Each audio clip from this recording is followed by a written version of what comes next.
नमस्कार विद्यार्थियों, कैसे हैं आप सभी लोग। स्वागत है आप सभी का मेरे इस नए वीडियो लेक्चर में। यह है video lecture number first class 11 physics के सेकंड चैप्टर के लिए। आज हम सेकंड चैप्टर स्टार्ट करने जा रहे हैं क्लास 11 फिजिक्स का, और ये उसका लेक्चर नंबर फर्स्ट है। चैप्टर का नाम है मापन में त्रुटि एवं सार्थक अंक। मापन में त्रुटि एवं सार्थक अंक, जिसे हम इंग्लिश में कहते हैं error in measurement and significant figures. तो सबसे पहले हम बात करते हैं त्रुटि क्या है। क्योंकि मैं आपको ये बता दूं, आज के इस वीडियो लेक्चर में हम लोग अपना ये टॉपिक कवर करेंगे मापन में त्रुटि। इसको मैं कंप्लीट कर दूंगा और अगले लेक्चर में जो लेक्चर नंबर 2 होगा उसमें हम लोग सार्थक अंकों के बारे में पढ़ेंगे। तो आज हमको इसको कंप्लीट करना है, मापन में त्रुटि। तो बात करते हैं त्रुटि क्या है। त्रुटि क्या है, तो सभी लोग अपनी नोटबुक ओपन कर लीजिए और सबसे पहले हेडिंग डाल लीजिए त्रुटि। तो हम बात करेंगे त्रुटि क्या है। मैं आपको एक चीज बता दूं, अगर हम किसी भी भौतिक राशि का मापन करते हैं, अगर हम किसी भी भौतिक राशि का मापन करते हैं तो ये असंभव है कि उसका वास्तविक मान हम सही रूप से ज्ञात कर सके। हम उसका वास्तविक मान सही ढंग से ज्ञात नहीं कर सकते, यानी पूर्णतः वास्तविक मान ज्ञात नहीं किया जा सकता। यह असंभव होता है। ऐसा इसलिए है क्योंकि अगर आप उस भौतिक राशि के मान को कभी भी मापते हो तो मापे गए मान में और वास्तविक मान में हमेशा कोई ना कोई अंतर आ जाता है। और जो ये अंतर आता है मापे गए मान में और वास्तविक मान में, जो अंतर आता है, इस अंतर को ही हम क्या कहते हैं, त्रुटि कहते हैं। ठीक है, तो क्या हो जाएगा हमारा फॉर्मूला या परिभाषा, वास्तविक मान और मापे गए मान का अंतर, मापे गए मान का अंतर ही क्या कहलाती है, त्रुटि कहलाती है। त्रुटि 3 प्रकार की होती है। जो त्रुटियां पाई जाती हैं मापन में वो 3 प्रकार की। त्रुटि के 3 प्रकार हैं। पहला है हमारा सिस्टमैटिक एरर्स, दूसरा है इंस्ट्रूमेंटल एरर्स और तीसरा है रैंडम एरर्स। ये त्रुटियों के प्रकार है। अब 1 by 1 हम इनको एक्सप्लेन करेंगे। तो सबसे पहली है हमारी क्रमबद्ध त्रुटि। क्रमबद्ध त्रुटियां क्या होती हैं, ऐसी त्रुटियां जो एक ही दिशा में उत्पन्न होती हैं। ऐसी त्रुटियां जो केवल एक ही दिशा में उत्पन्न होती हैं उन्हें हम क्या कहते हैं, क्रमबद्ध त्रुटि। चाहे वो धनात्मक दिशा में उत्पन्न हो चाहे ऋणात्मक दिशा में उत्पन्न हो। क्रमबद्ध त्रुटियां उत्पन्न होने के कारण क्या क्या है। क्रमबद्ध त्रुटियां जो है वो मापन में क्यों उत्पन्न होती है, उनके कारण क्या क्या है। सबसे पहला कारण है मापन की विधि का पूर्ण ज्ञान ना होना। अगर हमें मापन की विधि का पूर्ण ज्ञान नहीं है तो जो त्रुटियां उत्पन्न होंगी वो कैसी त्रुटियां उत्पन्न होंगी, क्रमबद्ध त्रुटियां उत्पन्न हो सकती हैं। दूसरा कारण है सही सूत्र व सिद्धांत की जानकारी नहीं होना। अगर आप सही सूत्र अप्लाई नहीं करेंगे किसी गणना को करते समय तो स्वाभाविक है उस गणना में कोई ना कोई त्रुटि अवश्य आ जाएगी। और तीसरा है गणना करते समय लापरवाही बरतना। आप गणना करते समय थोड़ी सी असावधानी बरतेंगे तो मान लीजिए 22 के जगह आपने 23 लिख दिया, तो गणना करते समय भी लापरवाही बरतने के कारण त्रुटियां आ जाती हैं। तो ये सारी क्रमबद्ध त्रुटियां कहलाती हैं। अब इनका निवारण कैसे हो सकता है। निवारण करने के लिए मापन विधि को पूर्ण रूप से समझ लेना चाहिए। जिस विधि से आपको किसी भौतिक राशि को मापना है उस विधि का हमें पूर्ण ज्ञान होना चाहिए। हमें बहुत अच्छे ढंग से उसको सीख लेना चाहिए। और दूसरा है सूत्र व गणना करते समय सावधानी रखें। हम जिस सूत्र का उपयोग कर रहे हैं क्या वो सही है और जो हम गणना कर रहे हैं क्या वो सही है, इसकी सावधानी रखें। तो हम बात करते हैं यंत्रगत त्रुटियों की। यंत्रगत त्रुटियां क्या होती हैं, मापक यंत्रों की कमी के कारण जो त्रुटियां आती हैं हम क्या कहते हैं, यंत्रगत त्रुटियां। कारण क्या क्या है यंत्रगत त्रुटियों के। कारण है मापक यंत्र के डिजाइन में कोई कमी है। अगर मापक यंत्र को सही तरीके से डिजाइन नहीं किया गया तो उसमें जो त्रुटि आएगी वो त्रुटि क्या होगी, यंत्रगत त्रुटि होगी। और मापन करते समय त्रुटि आएगी ही, क्योंकि उसको डिजाइन अगर सही होगा तो त्रुटि आनी ही है। उसके बाद खराब मापक यंत्र का प्रयोग। अगर आप खराब मापक यंत्र का प्रयोग करते हैं तो भी मापन करते समय कोई ना कोई त्रुटि अवश्य आ जाएगी। तो इनको दूर कैसे करेंगे, इनको दूर करना बहुत आसान है। सही मापक यंत्रों का प्रयोग करें हम। अगर हम सही मापक यंत्रों का प्रयोग करेंगे तो यंत्रगत त्रुटियों को पूर्ण रूप से सही किया जा सकता है। दूसरा, उनके उपयोग की पूर्ण जानकारी होना। जो भी मापक यंत्र आप प्रयोग कर रहे हैं उसको उपयोग करने की हमें पूर्ण जानकारी होनी चाहिए। ठीक है, तो हमारी आखिरी जो त्रुटि है वो है यादृच्छिक त्रुटियां। यादृच्छिक त्रुटियां क्या होती हैं? मापन करते समय अगर हम किसी भौतिक राशि का मापन कर रहे हैं तो असामान्य रूप से जो त्रुटियां उत्पन्न होती हैं उन्हें हम क्या कहते हैं? यादृच्छिक त्रुटियां। और ये कई कारणों से उत्पन्न होती है। इनके कई कारण हैं, बाहरी प्रभाव, बाह्य स्रोतों के कारण, जैसे ताप, दाब, ठीक है, इन सब स्रोतों के कारण ये त्रुटियां उत्पन्न हो जाती हैं। तो इनको पूर्ण रूप से कभी भी समाप्त नहीं किया जा सकता। इन त्रुटियों को हम समाप्त नहीं कर सकते हैं, ये असंभव है कि इनको हम पूर्ण रूप से अपने मापन में से हटा दें। बस इनको कम किया जा सकता है। वो कैसे? तो उसका निवारण है, किसी भौतिक राशि को अगर हम कई बार मापेंगे, अगर किसी भौतिक राशि का बार बार मापन किया जाए, कई बार उसका मापन किया जाए, तो अब हम अपना नेक्स्ट टॉपिक स्टार्ट करते हैं। निरपेक्ष त्रुटि, माध्य निरपेक्ष त्रुटि, आपेक्षिक त्रुटि और प्रतिशत त्रुटि क्या है, इन्हें हम क्यों पढ़ रहे हैं? जब भी आप कोई मापन करते हैं तो हम मापन करते समय उस भौतिक राशि का कई बार मापन करते हैं। तो मापन करते समय हमें ये नहीं पता होता कि वो कितना सही है कितना गलत, तो उसको बार बार माप के हम उसका सही मान ज्ञात करते हैं। फिर उसमें त्रुटि कितनी है ये पता करते हैं, कितने प्रतिशत त्रुटि है ये पता करते हैं। तो इन सारी चीजों को हम समझेंगे अपने इस टॉपिक से। तो सबसे पहला जो है वो है हमारा निरपेक्ष त्रुटि। निरपेक्ष त्रुटि क्या है, आइए इसको समझते हैं। तो निरपेक्ष त्रुटि को हम समझेंगे, मान लिया एक भौतिक राशि है x, ठीक है, जिसको n बार मापा गया, उसको हमने कई बार उसका मापन किया और जिनके रीडिंग्स आए x1, x2, x3, xn dot dot. अगर हमने उसकी कई बार माप की तो हर बार मापने पर उसके कुछ परिमाण आए और वो यहां दिए गए x1, x2, x3, xn। वो मापे गए मानों का क्या है? परिमाण। यदि xm इन सभी मापे गए मानों का मान है, अगर xm को हम क्या मान लें, जितने भी मान हमने निकाले हैं उस भौतिक राशि के, मापे हैं, उनका मान कितना है? xm। तो xm बराबर क्या हो जाएगा? x1 plus x2 plus x3 dot dot dot xn upon n, जितने बार आपने माप की है। तो ये इस तरीके से जो इन मानों का, इन मापे गए मानों का माध्य भौतिक राशि का वास्तविक मान व्यक्त करें।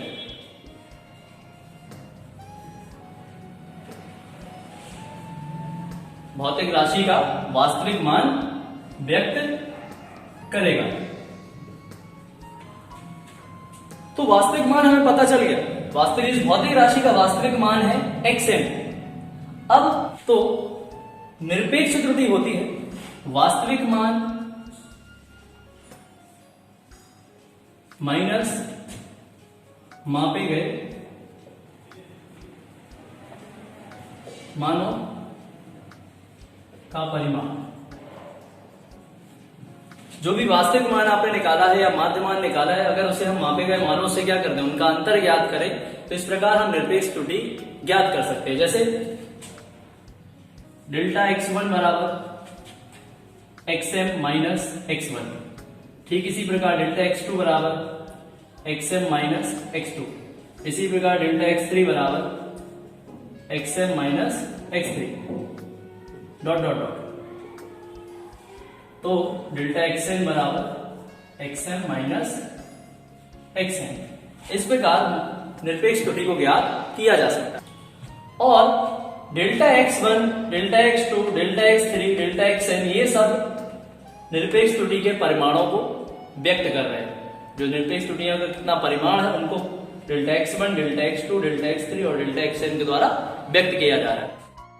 तो अगला टॉपिक है माध्य निरपेक्ष त्रुटि। माध्य निरपेक्ष त्रुटि क्या होती है? सभी निरपेक्ष त्रुटियों का जो औसत होता है वही हमारा क्या कहलाता है? माध्य निरपेक्ष त्रुटि। जितनी भी निरपेक्ष त्रुटियां किसी भौतिक राशि का मापन करते समय प्राप्त होती हैं, अगर उन सभी निरपेक्ष त्रुटियों का हम औसत ज्ञात करें तो औसत क्या कहलाता है? माध्य निरपेक्ष त्रुटि। और इसी को ही हम मापन में पाई गई त्रुटि कहते हैं, कि मापन में जो वास्तविकता में जो त्रुटि है वो यही कहलाती है। माध्य निरपेक्ष त्रुटि को ही हम मापन में आई हुई वास्तविक त्रुटि कहते हैं।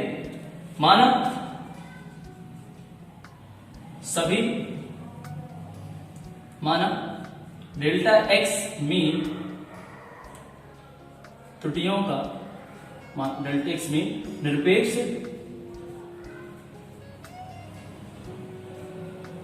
माना डेल्टा x मीन निरपेक्ष त्रुटियों का औसत है।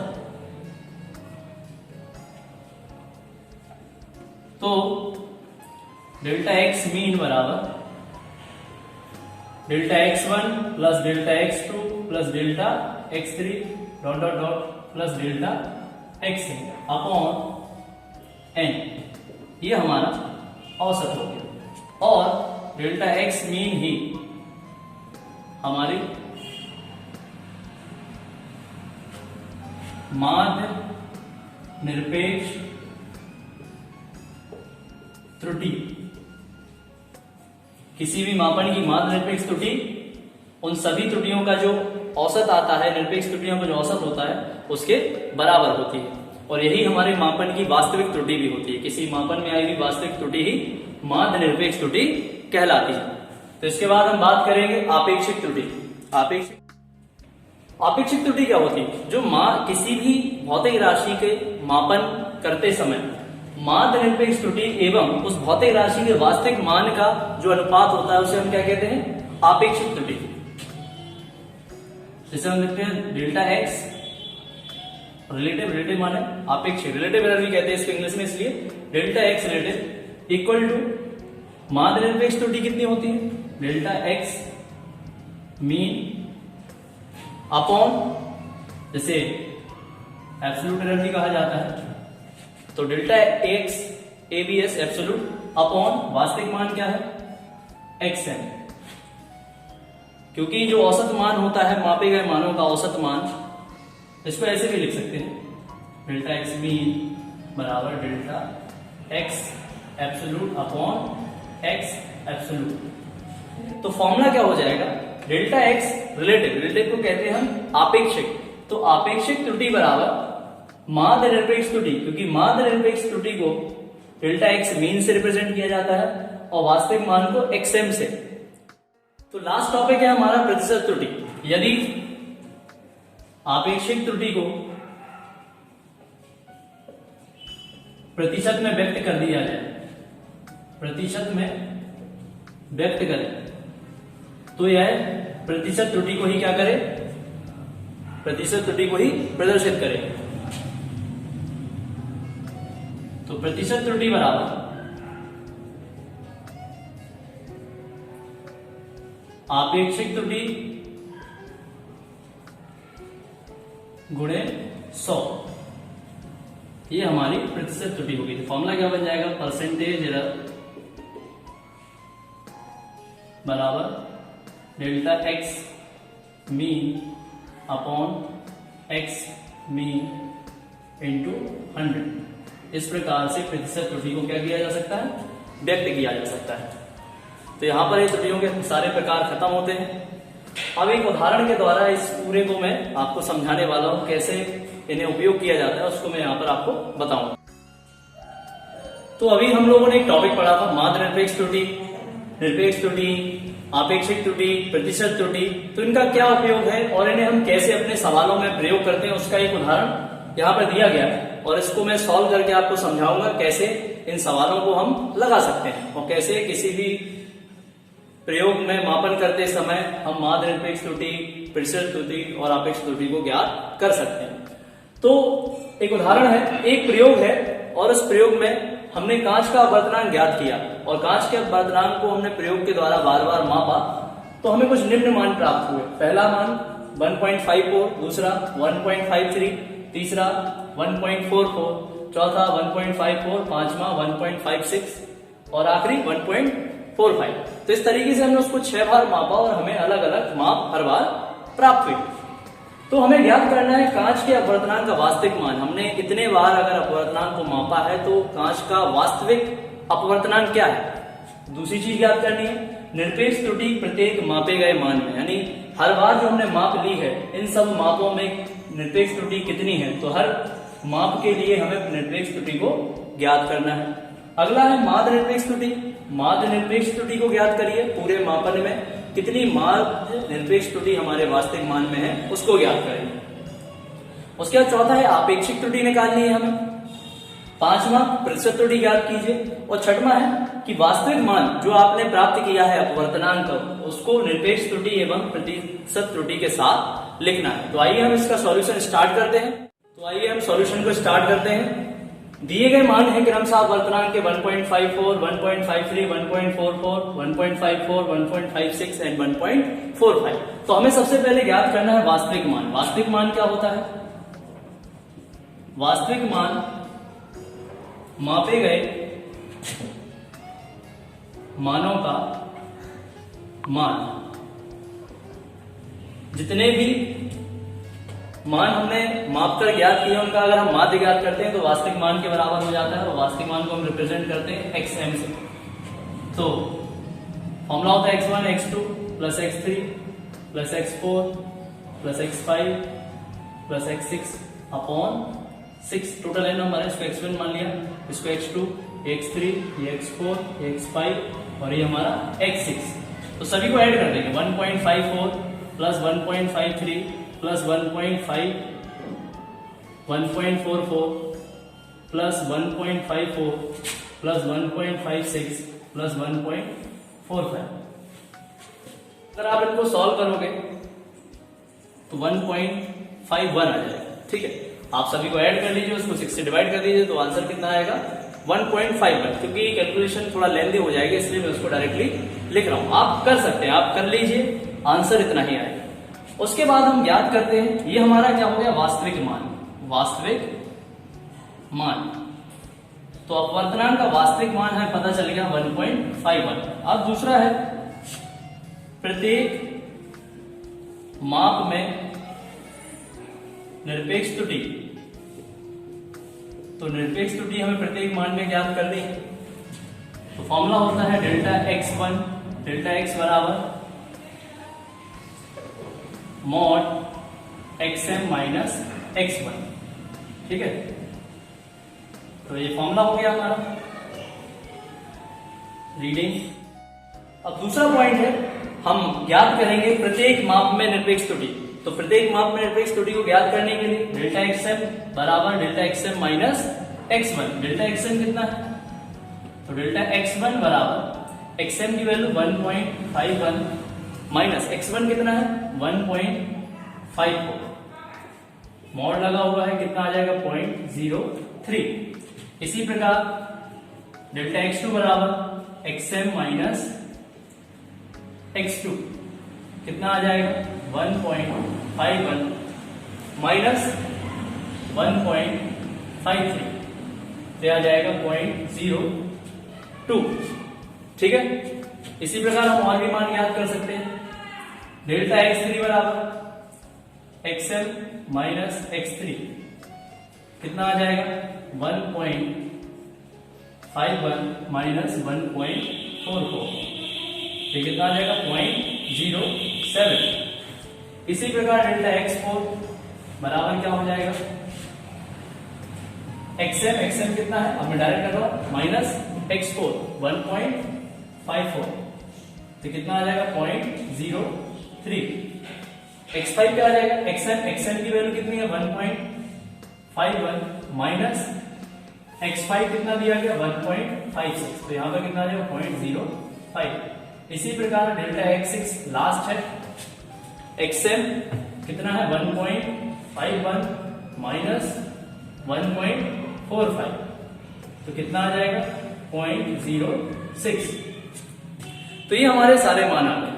तो इस प्रकार प्रत्येक मान में निरपेक्ष त्रुटि को हमने ज्ञात कर लिया। निरपेक्ष त्रुटि को ज्ञात करने के लिए हम उसके वास्तविक मान से मापे गए मान के अंतर को निकालते जाएंगे, तो हम निरपेक्ष त्रुटि को ज्ञात कर सकते हैं। तो सवाल में हम निरपेक्ष त्रुटियों को ज्ञात कर चुके हैं। क्रमशः निरपेक्ष त्रुटियां क्या आई?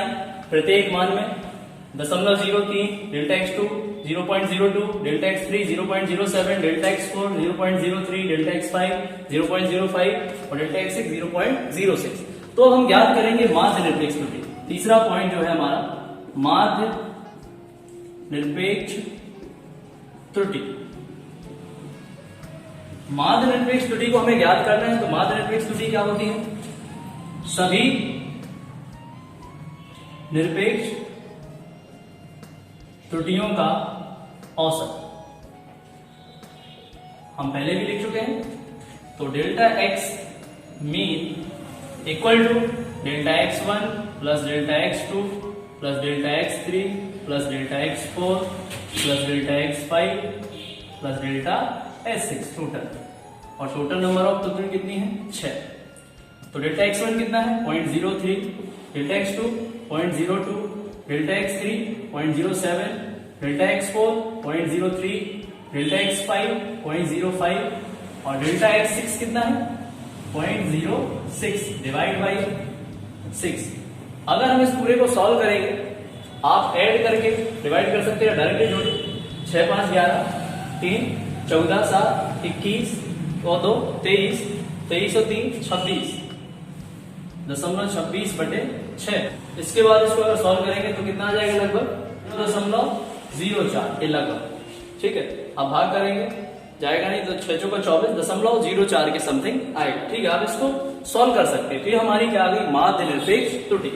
अब इसके बाद हम ज्ञात करेंगे आपेक्षिक त्रुटि को। तो आपेक्षिक त्रुटि क्या हो जाएगी, आपेक्षिक त्रुटि चौथा जो हमारा पॉइंट है, आपेक्षिक त्रुटि बराबर होता है माध्य निरपेक्ष त्रुटि यानी डेल्टा एक्स मीन अपॉन वास्तविक मान, तो एक्स एन बराबर 0.04 अपॉन 1.51। इसको आप सॉल्व कर लेंगे 0.03। आप कैलकुलेट कर सकते हैं, आपके पास कैलकुलेटर वगैरह होगा, मोबाइल से आप कैलकुलेशन करिए या भाग करिए तो आपका आंसर कितना आएगा 0.03। अब हम बात करते हैं प्रतिशत त्रुटि क्या होती है। आपेक्षिक त्रुटि को ही अगर हम प्रतिशत में व्यक्त करें तो क्या निकल आता है प्रतिशत त्रुटि। तो आपेक्षिक त्रुटि गुणे 100, तो आपेक्षिक त्रुटि कितनी है 0.03 गुणे 100 कर देंगे कितना आ जाएगा 3%। ये हमारे सारे मान निकल। अब लास्ट जो हमारा छठवां पॉइंट था कि हमें वास्तविक मान को माध्य निरपेक्ष त्रुटि के साथ और प्रतिशत त्रुटि के साथ लिखना था, तो उसको भी हम कंप्लीट करते हैं। वास्तविक मान कितना निकाला है हम लोगों ने 1.51 और माध्य निरपेक्ष त्रुटि क्या है माध्य निरपेक्ष त्रुटि बराबर 0.04। तो इसको सॉल्व करते हैं तो परिणाम क्या आएगा हमारा अपवर्तनांक का परिणाम त्रुटि सहित। अगर हम इसे त्रुटि सहित लिखेंगे तो कैसे लिखेंगे 1.51 प्लस माइनस 0.04, क्योंकि त्रुटि धनात्मक भी हो सकती है और ऋणात्मक भी हो सकती है, इसीलिए प्लस माइनस दोनों उपयोग करिए। और अपवर्तनांक का परिमाण प्रतिशत त्रुटि के साथ अगर आपको लिखना हो प्रतिशत त्रुटि के साथ तो 1.51 प्लस माइनस 3। ठीक, तो ये हमारा 3%, क्योंकि लास्ट में जो हमारी आपेक्षिक त्रुटि आई थी वो कितनी आई थी 0.03 और उसको प्रतिशत में जब हमने ज्ञात किया था तो 3% आई थी। तो ये इस प्रकार हम प्रतिशत त्रुटि और माध्य निरपेक्ष त्रुटि के साथ अपने वास्तविक मान को इस प्रकार व्यक्त करेंगे। तो ये हमारा ओवरऑल ये टॉपिक यहाँ पर खत्म होता है त्रुटि का। अब अगले लेक्चर में हम लोग सार्थक अंकों के बारे में पढ़ेंगे। तब तक के लिए धन्यवाद।